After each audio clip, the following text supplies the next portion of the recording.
یه نظریه این اواخر تو فضای مجازی مطرح شده و داره دست به دست میشه که اگه تا الان قیمت بیت کوین چند صد هزار دلار نشده، به خاطر اینه که بانک‌ها دارن با دستکاری تو بازار جلوی رشد قیمت بیت کوین رو میگیرن. خیلی‌ها دارن راجع به این صحبت میکنن که جی پی مورگان داره کاری میکنه که سهام مایکرو استراتژی سقوط کنه. اصطلاحاً داره رو سهام این شرکت پوزیشن شورت میگیره. مایکرو استراتژی اساساً یه شرکته که عمده کارش اینه که پول جمع میکنه و بیت کوین میخره. همین اواخر قیمت سهام مایکرو استراتژی اینقدر ریخت که ارزش کل سهامش 10 میلیارد دلار کمتر از ارزش کل بیت کوین های این شرکت شده بود. یعنی شما با خرید سهام این شرکت میتونستی یه جورایی بیت کوین رو با تخفیف بخری. توی این ویدیو اول اینو بررسی میکنیم که اصلا این نظریه که بانک‌ها دارن بازار رو دستکاری میکنن درسته یا نه، و بعد یه موضوع خیلی جالب به اسم چرخه بدهی یا چرخه مرگ رو بررسی میکنیم که بی ربط به داستان مایکرو استراتژی و بیت کوین هم نیست. اولین بار این موضوع تو سال 2004 توی مقاله مطرح شد و نشون میداد شرکتایی که ساختاری شبیه به کاری که مایکرو استراتژی انجام میده رو داشتن، در نهایت سهامشون سقوط سنگینی کرده. البته این شرکت‌ها تفاوت زیادی داشتن با مایکرو استراتژی، ولی خب بعضی شباهتاشون باعث شده که خیلیا مایکرو استراتژی رو هم تو اون دسته قرار بدن. چی شد که در نهایت عاقبت این شرکت‌ها به نابودی کشید و شباهت و تفاوتشون با شرکت مایکرو استراتژی تو چه چیزایی بود؟ ممکنه که مایکرو استراتژی وارد چرخه بدهی بشه و بیت کوین رو هم با خودش پایین بکشه؟ همراه من باشید تا کامل این موضوع رو بررسی کنیم. سلام، امیدوارم که حالتون خوب باشه. رامین بوستانیفر هستم و اینجا موج اقتصاد.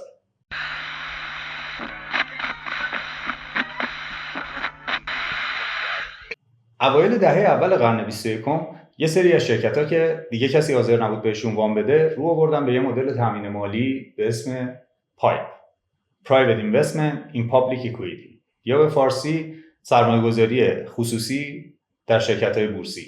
این مدل تامین مالی اینجوری بود که سرمایه‌گذار خصوصی به شرکت پول میداد و در عوض بعداً بدهی‌هاش رو به سهام تبدیل می‌کرد.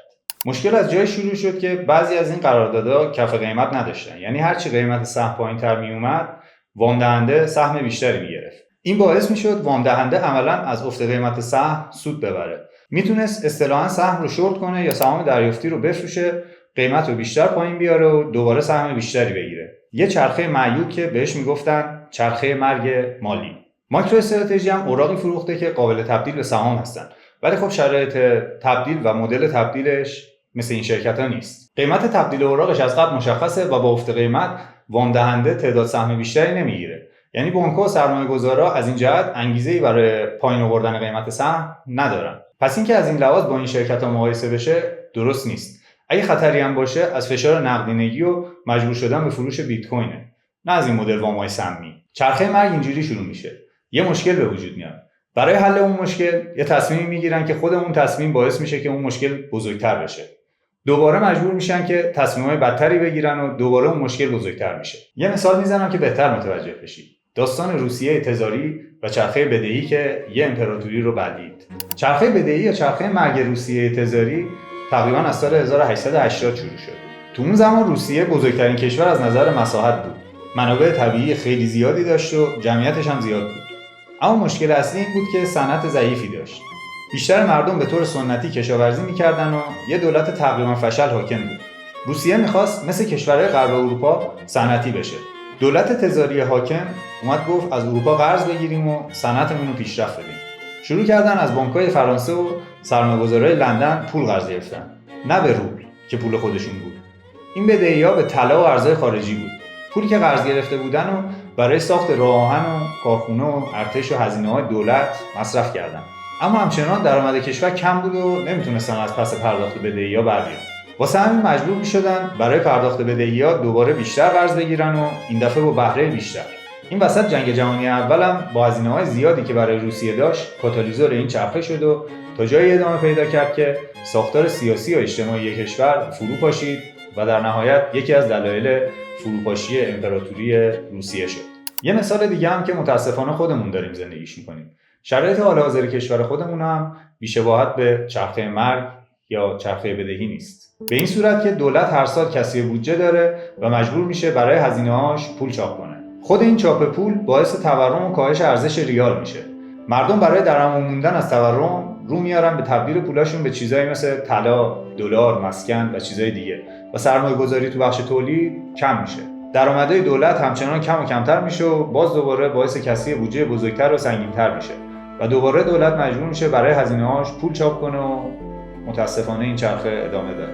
حالا که درکی از چرخه بدهی یا اصطلاحاً چرخه مرگ پیدا کردیم، برگردیم به داستان اصلی، یعنی ماکرو استراتژی. ماکرو استراتژی یه شرکت آمریکاییه. در اصل یه صندوق بسیار بزرگ بیت کوینه که در کنارش یه شرکت نرم افزاری کوچیک هم هست. ماکرو استراتژی در حال حاضر 650,000 بیت کوین داره که با قیمت میانگین این چند وقته یه چیزی حدود 58 میلیارد دلار ارزش بیت کوین های این شرکته. این بیت کوین ها رو خودشون حدود 48 میلیارد دلار خریدن. یعنی الان حدود 10 میلیارد دلار سود تحقق نیافته یا آن ریالایز دارن و تقریبا 3% کل عرضه بیت کوین رو کنترل میکنن. خب اینا داراییاشونه. ماکرو استراتژی برای خرید بخشی از این بیت کوین ها اوراق فروخته. در حال حاضر بدهیاش حدود 16 میلیارد دلار در مقابل 58 میلیارد دلار بیت کوینی که دارن. نسبت لون تو ولیو یا بدهی به ارزش کل این شرکت حدود 11%. این نسبت برای شرکت‌های دیگه تو بازار سهام آمریکا بین 40 تا 60%. پس نسبت LTV برای این شرکت پایین‌تر از میانگین و خوبه. تا اینجا به نظر میاد که در مورد ماکرو استراتژی نمیتونه هیچ مشکلی به وجود بیاد. اونا کلی بیت کوین دارن و مقدار کمی بدهی. با احتساب بهره بدهی‌ها و سود سهام ممتازی که باید بپردازن، ماکرو استراتژی برای اینکه بتونه شرکت رو نگه داره در حال حاضر سالیانه حدود 800 میلیون دلار بدهی داره. تقریبا روزی 2 میلیون دلار. اگه سود سهامدارای عادی رو هم در نظر بگیریم، این مقدار یکم بیشتر میشه. اینجا سوال پیش میاد که ماکرو استراتژی چطوری این سودا رو میپردازه؟ بخش نرم افزاری شرکت خوبه، ولی سالیانه 800 میلیون دلار جریان نقدی آزاد نداره. تو آخرین ارائه‌ای که ماکرو استراتژی داشته جواب این سوالا دادن. اونها یه صندوق ذخیره جدا ایجاد کردن که حدود 1 میلیارد و 440 میلیون دلار نقدینگی توی اون ذخیره کردن و کار این صندوق ذخیره اینه که سود سهام و بهره اوراق رو باهاش پرداخت کنن.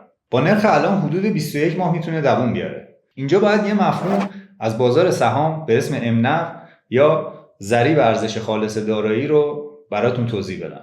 یکم شاید پیچیده به نظر بیاد، ولی سعی میکنم ساده توضیحش بدم. MNAV در واقع یه نسبت ساده است که نشون میده بازار کل شرکت ماکرو استراتژی رو چقدر نسبت به ارزش بیت کویناش قیمت گذاری کرده.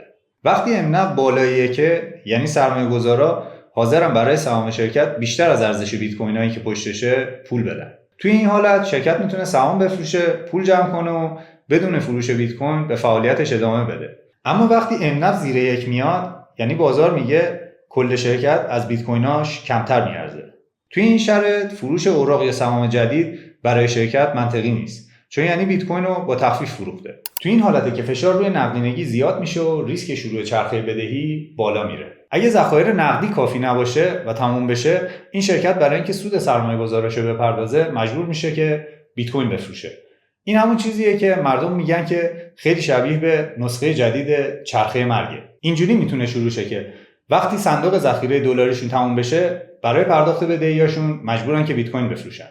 فروش بیت کوین قیمت رو پایین میاره و ارزش سهام شرکت که کاملا وابسته به قیمت بیت کوینه پایین میاد. این یعنی بعداً در آینده باید بیت کوین بیشتری بفروشن که بتونن بدهیاشون رو پرداخت کنن و این چرخه تا وقتی که MNAV کمتر از 1 باشه ادامه داره. و اینجاست که JP مورگان و بانک‌ها وارد داستان میشن. یه روایت پرطرفدار تو بازار هست که میگه که بانک‌های بزرگ دارن آگاهانه روی سهام ماکرو استراتژی فشار میارن تا قیمتش پایین بیاد و در نهایت بتونن بیت کوین رو ارزان‌تر جمع کنن. بعضی‌ها ایدهشون اینه که بانک‌های سنتی بزرگ ترکیب بیت کوین و استیبل کوین رو خطرناک میبینن و فکر میکنن که میتونه به بانکداری سنتی ضربه بزنه و سودشون رو کم کنه. برای همینه که میخوان با ایجاد چرخه مرگ برای ماکرو استراتژی به بیت کوین ضربه بزنن. داستان جذابیه، ولی وقتی یکم از هیجان فاصله میگیریم و میریم سراغ چیزایی که واقعا قابل اثباته، مثل صورت‌های مالی، گزارش‌های رسمی و داده‌های معاملاتی، فعلا هیچ نشونه‌ای از حمله هماهنگ شده و برنامه‌ریزی شده دیده نمیشه. این به این معنی نیستش که چنین چیزی غیر ممکنه. تاریخ بازارهای مالی پر از نمونه‌هاییه که بازیگرای بزرگ پشت صحنه کارهای شبیه به این کردن. مخصوصا وقتی می‌بینیم که بعضی بانک‌ها مثل JP مورگان دارن تحلیل‌های خیلی منفی نسبت به بیت کوین و ماکرو استراتژی منتشر میکنن. اما فعلا چیزی که میشه با قطعیت گفت اینه که ما با مجموعه‌ای از منافع مختلف طرفیم، نه الزاما یه توطئه واحد. البته این اواخر JP مورگان گزارش‌هایی منتشر کرده که نسبت به بیت کوین و مایکرو استراتژی خیلی بدبینانه است. مثلا هشدار دادن که اگه قیمت سهام مایکرو استراتژی زیاد بریزه و پایین بمونه، ممکنه سهم از شاخص‌ها حذف بشه و ورود پول جدید بهش سخت بشه. این یعنی شرکت برای تامین مالی برای پرداخت بدهیاش با مشکل روبرو میشه و گرفتن وام یا تمدید بدهی‌ها گرونتر و سخت‌تر میشه. به همین خاطر خیلی‌ها میگن این هشدارا باعث ایجاد ترس و جو منفی تو بازار میشه. در نهایت به نظر من چیزی که الان مهمه اینه که فشار کوتاه مدت روی سهام این شرکت لزوما به معنی بحران نیست. ریسک واقعی مایکرو استراتژی توی بدهیاش و سهامش نیست، بلکه توی کمبود نقدینگی و مجبور شدن به فروش بیت کوینه. بازار پر از دیدگاه و رفتارهای مختلف و همه دارن بر اساس انگیزه‌های خودشون عمل میکنن و هدف اصلی هم فقط سود کردنه. پس نکته کلیدی اینه که بین جو منفی کوتاه مدت و ریسک واقعی شرکت تفاوت قائل شیم و تصمیماتمون رو با دید بازتری بگیریم. شما چی فکر میکنید؟ نظرتون رو توی کامنت ها برام بنویسید. این ویدیو رو با دوستانتون به اشتراک بذارید. لایک و سابسکرایب رو فراموش نکنید. موفق باشید.